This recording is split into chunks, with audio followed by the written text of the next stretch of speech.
Halo semuanya, perkenalkan nama saya Megatri Kristiananda Putra, NPM 21211022. Di sini saya akan menjelaskan tentang hukum agraria dengan dosen pengampu Okta Ainita SHMH. Sejarah hukum agraria nasional.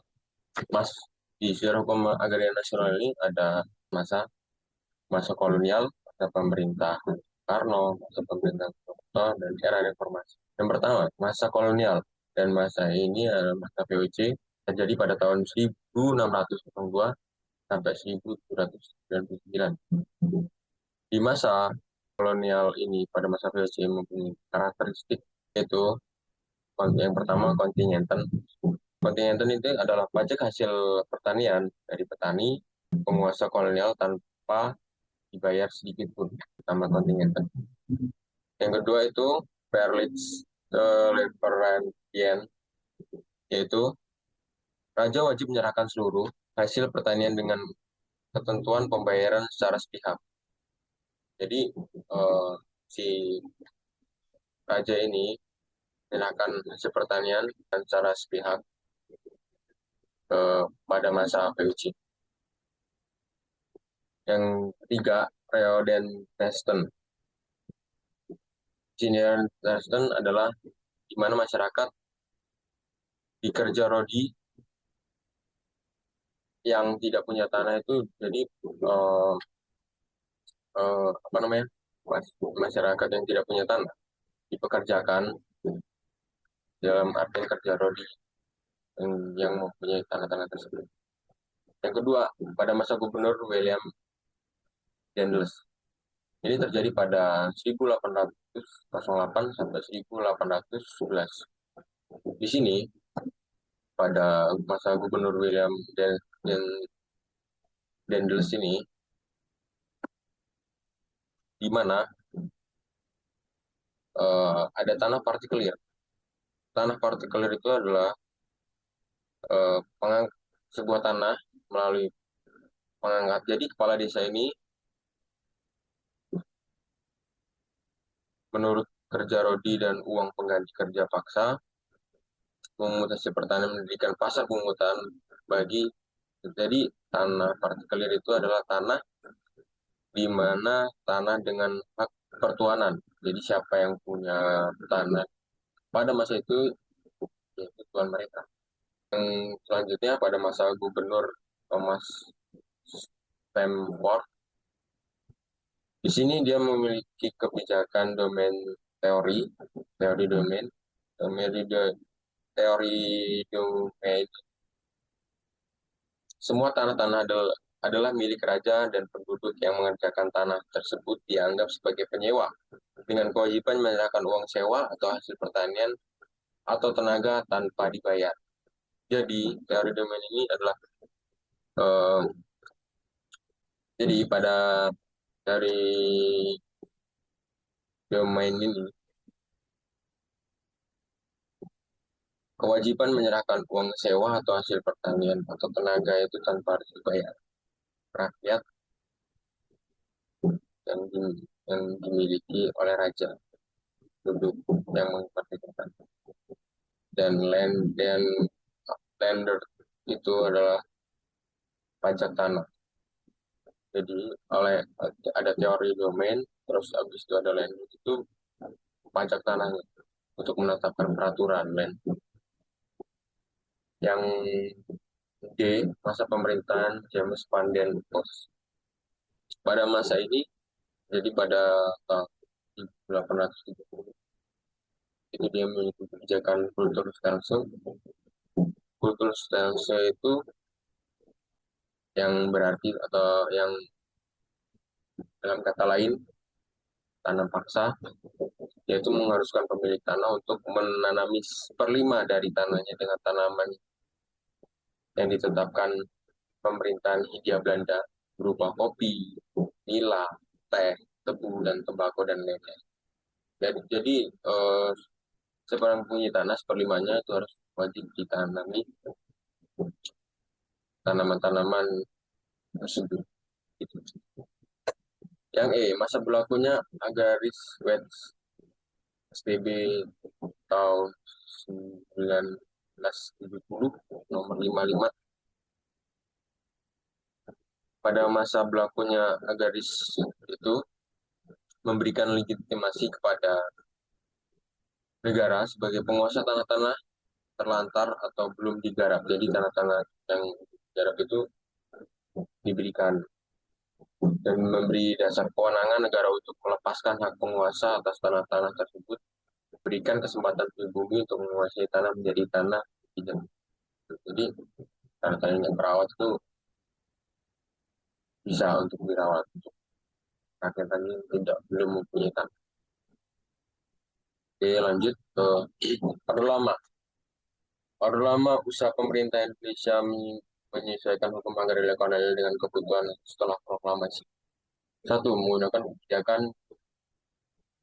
kebijaksanaan dan tafsir baru, penghapusan hak-hak konversi, penghapusan tanah partikelir, perubahan peraturan penyewaan tanah rakyat, peraturan tambahan untuk mengawasi pemindahan hak atas tanah, peraturan dan tindakan mengenai tanah-tanah perkebunan, peraturan perjanjian bagi hasil, dan terakhir peralihan tugas wewenang agraria.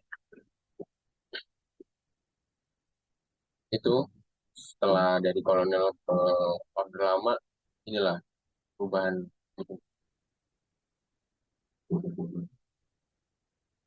Jadi menggunakan jadi yang pertama itu menggunakan kebijakan dan tafsir baru itu eh, sesuai dengan Pancasila dan pasal 33 ayat 3 Undang-Undang 45. Kemerdekaan, awal kemerdekaan itu terbentuknya Undang-Undang Pokok Agraria. Jadi awal kemerdekaan pernah terbentuk Undang-Undang Nomor 5 tahun 1990 tentang Peraturan Dasar Pokok-pokok Agraria. Itu pada awal kemerdekaan. Masa Orde Baru. Masa Orde Baru itu ada stabilisasi ekonomi, pembangunan basis industri, ciptaan lapangan kerja, swasembada pangan. Dan di masa Orde Baru ini ada yang namanya Prona pada tahun 1981, Proyek Nasional Agraria. Jadi kalau di masa Orde Baru ini baru terbentuklah Prona. Dan masa Orde Baru ini melibatkan pihak swasta dalam aktivitas ekonomi dengan memfasilitasi swasta dalam pengelolaan, pemanfaatan tanah, dan sumber daya alam di masa Orde Baru ini. Lanjut ke masa reformasi. Masa reformasi ini TAP MPR RI nomor 9 tahun 2001 tentang pembaruan agraria dan pengelolaan sumber daya alam. Nah, bentuklah pada masa reformasi. Pada masa pemerintahan Joko Widodo, arahan politik agraria memiliki visi penguatan ekonomi masih lemah dengan membangun reformasi agraria dan pengakuan hak masyarakat. Jadi pada pemerintahan Presiden Joko Widodo, visinya menguatkan ekonomi masyarakat yang lemah dengan membangun melalui reformasi agraria dan pengakuan hak masyarakat adat. Kita pemerintahan.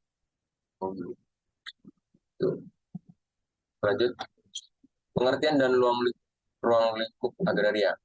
Pengertian sempit itu tanah, sebidang tanah, dan tanah pertanian, urusan pemilikan tanah. Pengertian luas, di bumi, air, dan kekayaan yang terkandung di dalam serta ruang angkasa. Sedangkan di dalam PA, Undang-Undang Pokok Agraria, tubuh, bumi di bawahnya, serta yang berada di bawah air. Sedangkan yang lain hanya disinggung sebagian kecil. Oke, lanjut ke ruang ruang ruang agraria. Yang pertama itu ada tanah. Tanah itu dan ada air, ada mineral, dan ada bahan tambang. Yang kedua itu ada air laut, air sungai, air danau, air hujan, dan air tanah. Yang ketiga itu ada ruang angkasa, udara, dan benda-benda langit. Yang keempat itu ada kekayaan alam, mineral, bahan tambang, flora, dan fauna. Inilah adalah ruang agraria. Perbedaan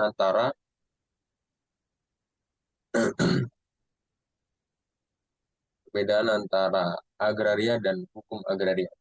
Jadi di sini ada agraria merupakan segala sesuatu yang berhubungan dengan tanah, air, dan ruang angkasa, sedangkan hukum agraria adalah keseluruhan. Perbedaan antara agraria dan hukum agraria.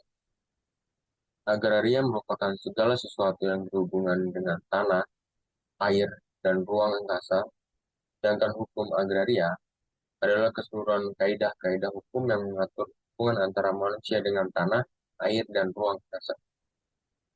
Hukum agraria merupakan bagian dari hukum yang mengatur agraria. Hukum agraria mengatur tentang hak atas tanah, hubungan antara manusia dengan tanah dan tanah. Jadi di situ perbedaannya antara agraria dan hukum agraria. Hukum agraria di Indonesia diatur dalam berbagai peraturan perundang-undangan, yaitu yang pertama Undang-Undang Nomor 5 Tahun 1960 tentang Peraturan Dasar Pokok-pokok Agraria. Yang kedua itu ada Undang-Undang Nomor 26 Tahun 1997 Penataan Ruang. Yang ketiga itu ada Undang-Undang Nomor 41 Tahun 1999 tentang Kehutanan. Yang keempat, Undang-Undang Nomor 24 Tahun 2007 tentang Pendaftaran Tanah. Berikut-berikut undang-undang yang mengatur konversi hak atas tanah barat dan adat serta karakteristik hak-hak atas tanah. Jadi di konversi atas tanah barat ini, pertama kita menjelaskan tanah barat ini. Ada hak ijidom, ada hak obstal dan erpak. Jadi yang pertama itu ada hak ijidom. Hak ijidom itu um,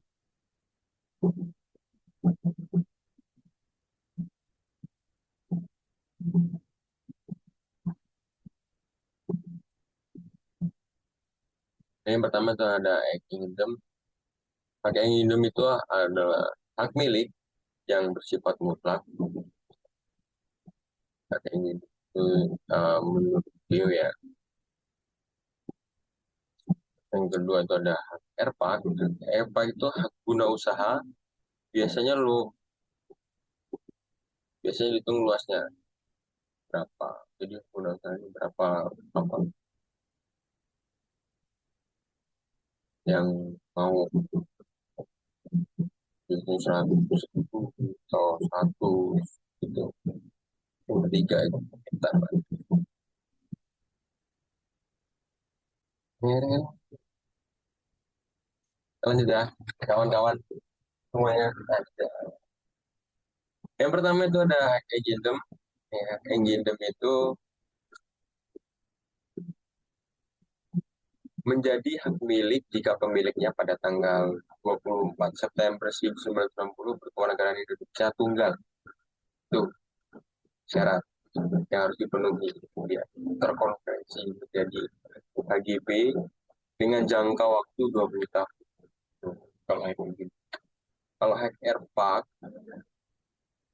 erpak itu dikonversi menjadi HGB dengan waktu selama 20 tahun. Itu erpak. HGB itu hak guna usaha ya kalau. Jadi yang kedua itu ada hak erpak. Hak erpak itu dikonversi menjadi HGU yang berlangsung selama sisa waktunya tetapi selama 20 tahun. Hak erpak untuk perumahan dikonversi menjadi HGB yang berlangsung selama waktunya sama 20 tahun juga. Yang ketiga itu ada hak hostal. Hak hostal itu dikonversi menjadi HGB yang berlangsung selama 20 tahun. Konversi hak atas tanah barat. Oke, hak ulayat masyarakat hukum adat pasal 3 UU PA. Hak ulayat itu ada teritorial dan biologis. Ada dua sih, teritorial dan biologis. Teritorial yaitu karena para warganya bertempat tinggal di wilayah misalnya nagari di Minangkabau, itu teritorial. Sedangkan genealogis, genealogis itu yaitu karena para warganya terikat oleh pertalian darah di suku dan kaum. Karakteristik hak-hak atas tanah. Di sini ada pasal 16, hak-hak atas tanah sebagai dimaksud dalam pasal 4 ayat 1 ialah hak milik, hak guna usaha, hak guna bangunan, hak pakai, hak sewa, hak membuka tanah, hak menguasai hasil hutan, hak-hak lainnya yang tidak masuk dalam hak tersebut diatur di Undang-Undang pasal 53, dan ini pasal 53 bersifat sementara sebagian. Jadi di pasal 53 itu hak yang sifatnya sementara sebagian yang dimaksud pasal 16 ayat 1 huruf H ialah hak gadai, hak usaha bagi hasil, hak menumpang, dan hak sewa tanah pertanian diatur untuk membatasi sifat yang bertentangan dengan undang-undang. Ini dan hak lain tersebut diusahakan hapus di dalam waktu yang singkat. Itu.